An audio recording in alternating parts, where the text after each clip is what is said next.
Good evening to all. कैसे हैं सब लोग? सब ठीक ही होंगे। चलिए एमसीक्यू सीरीज को आगे बढ़ाते हुए आज हम करने वाले हैं नेक्स्ट क्वेश्चन जो है, देखिए निम्नलिखित में से विश्व का कौन सा देश सोलर फोटोवोल्टिक ऊर्जा क्षमता में प्रथम स्थान रखता है? Which one of the following countries of the world, ध्यान दीजिएगा, following countries of the world है, is ranked first in the solar photovoltaic power capacity. ये है आपका चाइना। अब इसमें करते क्या है, ये जो है आपका सोलर फोटोवोल्टिक पावर कैपेसिटी, इसमें डायरेक्ट कन्वर्सन होता है किसका? सनलाइट का, क्योंकि नाम ही लिखा हुआ है सोलर, सनलाइट का कन्वर्शन करेंगे हम किसमें? इलेक्ट्रिसिटी में। ठीक है, नेक्स्ट है, निम्नलिखित में से कौन सा विश्व का राष्ट्र नवीकरण स्रोतों से विद्युत उत्पादन में अग्रणी है? तो सबसे आगे जो है वो है चाइना। देखा जाए तो सौर ऊर्जा का यूज कर रहा है, पवन ऊर्जा है, जल विद्युत ऊर्जा, ये सबसे जो है इलेक्ट्रिसिटी का प्रोडक्शन करता है। सबसे आगे क्या है? अभी आपका चाइना है।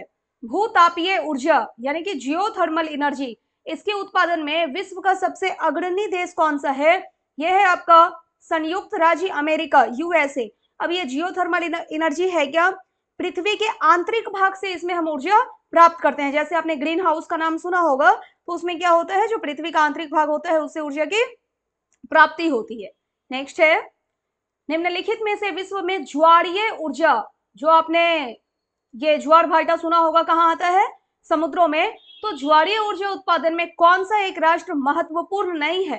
तो इसमें अगर देखा जाए टाइडल एनर्जी प्रोडक्शन में अगर हम देखें तो आपका दक्षिण कोरिया, चाइना और ये जो है संयुक्त राज्य अमेरिका, ये सब ना बहुत एक्टिव है। लेकिन भारत जो है, ये यहाँ पर देखा जाए, अगर भारत का जो गुजरात का आपका एरिया है, तो टाइडल एनर्जी प्रोडक्शन वहां पे हो सकता है, यानी कि संभावित है ऐसा। अभी अगर हम देखें नॉट इंपॉर्टेंट, तो है आपका इंडिया। नेक्स्ट है, जैव विविधता शब्द का यानी कि बायोडाइवर्सिटी टर्म जो है, सबसे पहले किसने क्वाइन किया? कौन से वैज्ञानिक ने सबसे पहले यूज किया? तो वाल्टर जी रॉसेन। और कब किया? 1985 में सबसे पहले जो है बायोडाइवर्सिटी टर्म को क्वाइन किसने किया? वाल्टर जी रॉसेन ने किया। जैव विविधता में कमी के लिए निम्न में से कौन कारक सबसे महत्वपूर्ण उत्तरदायी है? जैव विविधता में क्या हो रहा है? कमी हो रहा है। Which one of the following is the important factor responsible for decline in biodiversity? Decline in biodiversity, तो इसका रीजन है आपका आवास का विनाश, डिस्ट्रक्शन ऑफ हैबिटेट। ये ना हैबिटल नहीं है, ये हैबिटेट है।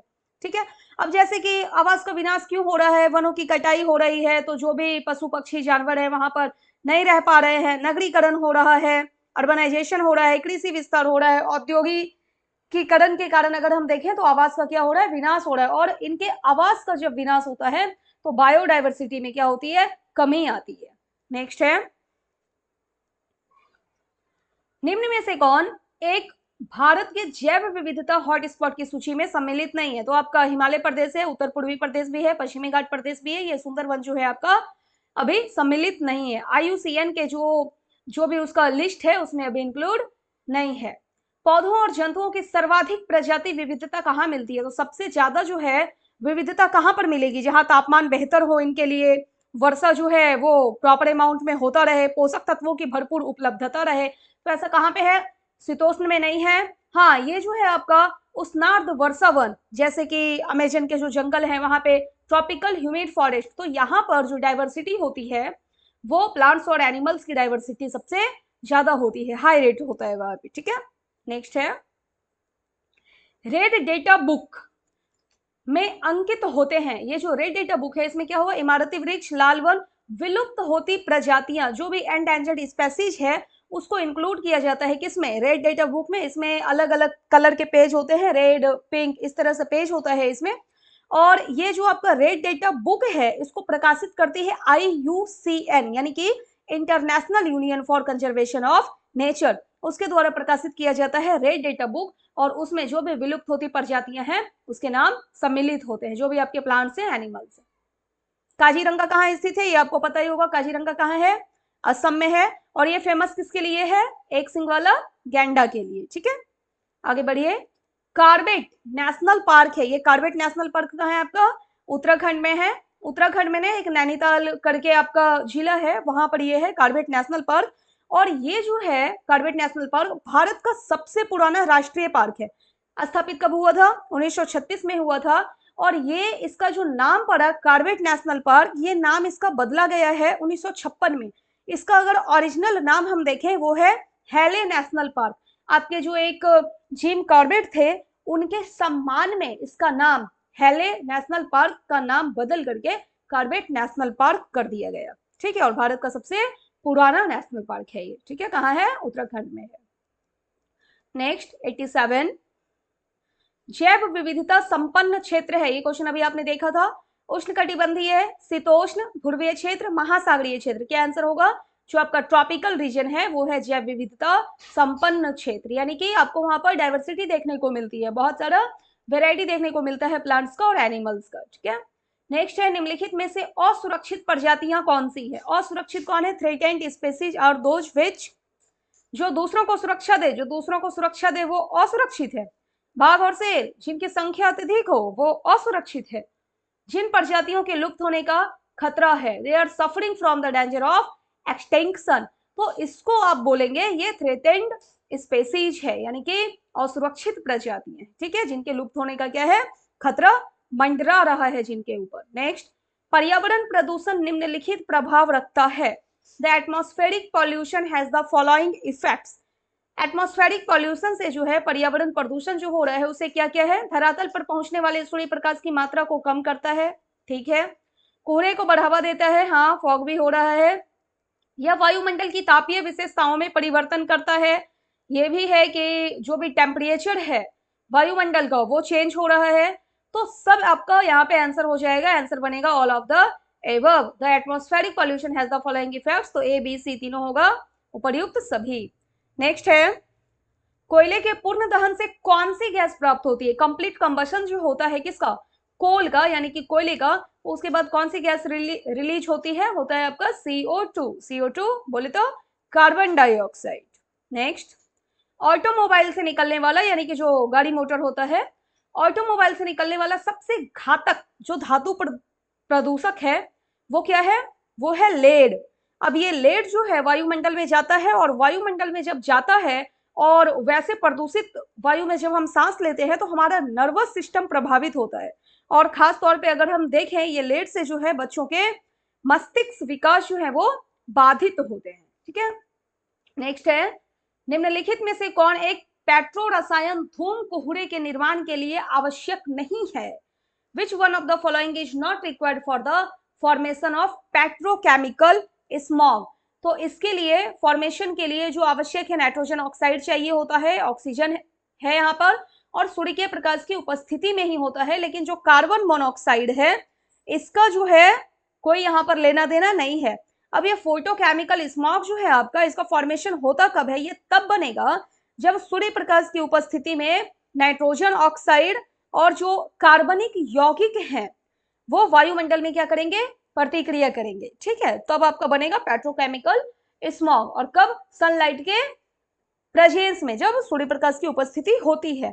यहाँ पे जो आपका आंसर है कार्बन मोनोऑक्साइड, इसका कोई लेना देना पेट्रोकेमिकल स्मॉग में नहीं है। ठीक है, नेक्स्ट है आपका, सबसे प्रभावी जल प्रदूषक है, जल प्रदूषक most effective water pollutant, ammonia, pesticide, साबुन और औद्योगिक अपशिष्ट। आपको यहाँ पे क्या लग रहा है जो सबसे प्रभावी होगा, यानी जल प्रदूषण जो सबसे ज्यादा हो रहा है किस रीजन से हो रहा है? आपका इंडस्ट्रियल वेस्ट के कारण हो रहा है। क्योंकि देखिए ये इंडस्ट्रियल वेस्ट में क्या है ना, भारी धातु होता है, यानी कि जितने भी वेस्ट है सब आपका इसमें इंक्लूड हम कर सकते हैं। भारी धातुएं हैं, जो विषैले रसायन है, रासायनिक अवशेष होते हैं इसमें, इस कारण से क्या हो रहा है? जल प्रदूषण हो रहा है। और मोस्ट इफेक्टिव वाटर पॉल्यूटेंट है आपका इंडस्ट्रियल वेस्ट। नेक्स्ट, निम्न में से कौन सा रोग जल द्वारा नहीं फैलता है? पहला है आपका मलेरिया। मलेरिया आपको पता है मलेरिया कैसे होता है? एक मादा मच्छर है, क्या नाम है मच्छर का? मादा एनोफिलीज मच्छर। तो इसके काटने से मलेरिया होता है। और बाकी जो है आपका डायरिया, पेचिस, हैजा, ये सब वाटर बॉर्न डिजीज है। आपसे पूछा था विच one of the following disease is not water borne disease, तो क्या हो जाएगा? मलेरिया। मलेरिया वाटर बॉर्न नहीं है। कैसे होता है ये? मादा एनोफिलीज मच्छर के काटने से होता है। 94 हो गया। 95, विदेशी घासपात जिसने भारत में वायु प्रदूषण की समस्या उत्पन्न की है। द एक्सोटिक वीड, वीड यानी कि जो घासपात, जो खरपतवार जिसको आप बोलते हैं, that has created problem of air pollution in India is, ये क्या है? कैरोट ग्रास है। अब ये कैरोट ग्रास आया कैसे था? बाहर से जो है, यानी कि यहाँ लिखा हुआ है ना विदेशी, बाहर से गेहूं के साथ ये आया, और यहाँ पे हर जगह आप देखते भी होंगे, कभी रास्ते में हो जाता है, खेतों में हो जाता है। तो ये कैरोट ग्रास जो है, केवल अब जैसे कि मान लेते हैं कि आपने कुछ प्लांट्स लगाया, ठीक है, आपके ये सब प्लांट्स है। अब अगर बीच बीच में ये कैरोट ग्रास हो जाए, आप जो भी इसमें खाद पानी डाल रहे हैं वो सब कौन एब्जॉर्ब कर ले रहा है? यहाँ पे कैरोट ग्रास जो आपके प्लांट्स है, तो उनको हार्म हो जाएगा यहाँ पे, क्योंकि आप जो भी खाद पानी दे रहे हैं अपने प्लांट्स के लिए दे रहे हैं, जो आपके लिए बेनिफिशियल है। लेकिन सब जो है वो एब्जॉर्ब कौन कर पा रहा है? यहाँ पे कैरोट ग्रास कर ले रहा है। और केवल यहीं पे प्रॉब्लम नहीं होता, साथ ही साथ ये जो कैरोट ग्रास है, इसका एक ना आपका एक और नाम है जिसको आप पार्थेनियम भी बोलते हैं, इसको हम पार्थेनियम बोलते हैं। तो ये पार्थेनियम जो है, इससे एयर पॉल्यूशन भी होता है। अब पार्थेनियम से या फिर कोई भी अगर गाजर घास है तो इससे एयर पॉल्यूशन कैसे होगा? देखिए, इसके जो पॉलन ग्रेन है, पॉलन ग्रेन यानी कि परागकण के नाम से, अगर आप हिंदी से पढ़े हुए होंगे तो परागकण नाम से आपने पढ़ा होगा, पॉलन ग्रेन जिसको बोलते हैं। तो ये वायुमंडल में जाता है, और वैसे वायुमंडल में, वैसे वायु में जब आप रहेंगे तो फिर कुछ एलर्जी हो सकता है, अस्थमा हो सकता है, दमा जिसे आप बोलते हैं, और त्वचा रोग पैदा करते हैं। तो ये कैरोट ग्रास जो है, ये प्रॉब्लम क्रिएट करता है किससे? एयर पॉल्यूशन का। ठीक है, नेक्स्ट है आपका पश्चिम बंगाल की समस्या है। पश्चिम बंगाल की क्या समस्या भाई? लेड प्रदूषण, वायु प्रदूषण, आर्सेनिक प्रदूषण। ये आर्सेनिक कहाँ होता है? पानी में पाया जाता है, ये भूजल में पाया जाएगा। अब आर्सेनिक जो है वो पानी में अगर ज्यादा हो जाए तो फिर वो हानिकारक है, त्वचा कैंसर हो सकता है, कुछ नर्वस सिस्टम जो है, तंत्रिका तंत्र, उससे रिलेटेड कुछ प्रॉब्लम हो सकता है। जब अधिक गहराई से हम पानी निकालते हैं ना, तो फिर आर्सेनिक प्रदूषण वहां पर होता है। ठीक है, नेक्स्ट है जल प्रदूषण का प्रमुख प्रभाव निम्न में से कौन एक है? Which one of the following is an important impact of water pollution? यानी वाटर पॉल्यूशन का सबसे ज्यादा इंपैक्ट जो है वो कहां पर पड़ेगा? वर्षा में कमी, जल में खारेपन की अधिकता, जलीय जीवन के लिए ऑक्सीजन की कमी, जल चक्र का बाधित हो जाना। अब यहाँ पे आपको बोला था क्या है? An important impact of water pollution, यानी कि सबसे प्रमुख प्रभाव इसमें से क्या है? तो सबसे प्रमुख की अगर हम बात करें तो होगा एक्वेटिक लाइफ के लिए जो है वो ऑक्सीजन की कमी हो जाती है। यानी कि जो जीव जंतु पानी में रहते हैं, ऑक्सीजन की वहां पे क्या हो जाती है? कमी हो जाती है। जलीय जीवन के लिए ऑक्सीजन की कमी, reduction of oxygen for the aquatic life. Next, प्राकृतिक प्रक्रिया में घरेलू अपशिष्ट के विघटन को क्या कहते हैं? अब घरेलू अपशिष्ट में क्या आएगा? जो आप घर के, अब जैसे फल सब्जी के छिलके हैं, जो कागज सब है, वो आपका घरेलू अपशिष्ट होता है। Decomposition of domestic waste under natural process, natural process से अगर डिकम्पोजिशन हो रहा है डोमेस्टिक वेस्ट का, तो उसको आप क्या बोलेंगे? औद्योगिक प्रदूषण नहीं, तापीय प्रदूषण, जैव विघटन प्रदूषण बोलेंगे, बायोडिग्रेडेबल पॉल्यूशन। ठीक है, नेक्स्ट है इनमें से कौन अपशिष्ट पदार्थ नष्ट होने के लायक है? इसमें से कौन सा नष्ट हो जाएगा? सीसा नष्ट होता है? नहीं होगा। हाँ, कागज। ये देखा जाए तो बच्चा वाला सवाल है, कागज जो है वो आपका नष्ट हो जाता है, डिग्रेडेबल है, ये प्लास्टिक नहीं होगा, धातु भी नहीं होगा। भोपाल गैस त्रासदी एक रासायनिक कारखाने द्वारा निम्न में से किस रसायन के उत्सर्जन की वजह से हुई? यहाँ पे ना एक केमिकल रिलीज हुआ और उसके कारण हजारों लोग वहां पर मारे गए, प्रभाव उसका लंबे समय तक देखने को मिला। Bhopal gas tragedy was caused when a chemical plant accidentally released, क्या है यहाँ पे आपका? Carbon monoxide, carbonyl chloride, methyl cyanide और मिथाइल आइसोसाइनाइड। तो ये रिलीज हुआ था आपका भोपाल गैस त्रासदी में, मिथाइल आइसोसाइनेट। तो इससे क्या हुआ था? जो भी वहां पे आसपास लोग थे उनकी मृत्यु हुई, और इसका प्रभाव बहुत लंबे समय तक देखने को मिलता रहा। ठीक है, तो आज हमने किया है क्वेश्चन नंबर 100 तक। नेक्स्ट लेक्चर में हम बाकी के आपके जो क्वेश्चन बचे हुए हैं वो करेंगे। Okay, thank you.